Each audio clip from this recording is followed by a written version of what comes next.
gonna do some maintenance on this Rockola Super Sound Jukebox. I actually fully restored this thing a long time ago. I've gotten better at some things since then. That stupid run in the paint there has been driving me nuts ever since I did it. But I guess someday I'll fix that, but that's not today. This was a barn find, a true barn find. It had hay stuck in it when I first got it. This jukebox has two major issues, and which only one we're gonna actually tackle today, but it's a pretty major one.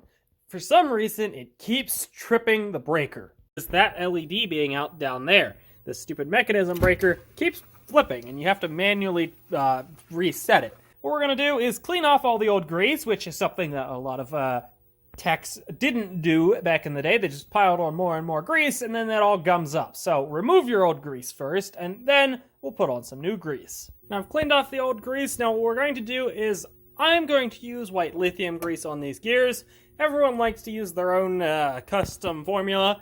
If you have suggestions, let me know. I'm not married to white lithium grease. It's what I have, and it's what most things I see say you should use. Now, finally, for the other things, we're going to be using this 3-in-1. Again, I'm not married to this. If you have any better ideas, let me know. This is just, again, what most people recommend. There's actually a hole in the back of it there that you can drip a little bit of oil into, and that gets into the intersection of that assembly there. This assembly is what tends to be locked up on these mechanisms whenever you get a cheap jukebox that doesn't work. Tends to be that mechanism's locked up. Also, the shaft that goes through here that you should probably get a little bit of oil on if you can. If you've just bought a machine, you should probably do it. I'm not going to do it in this case, as I know that there's grease in them. Gearboxes on the motors also need to have grease in them.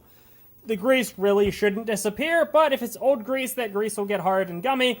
I know that I re-greased them whenever I rebuilt this thing. Get to sit back and listen to a bunch of songs and see if this thing fails. It's absolutely functioning, and it did not fail whatsoever, so hopefully it doesn't blow that breaker. Believe it or not, they installed this for a reason.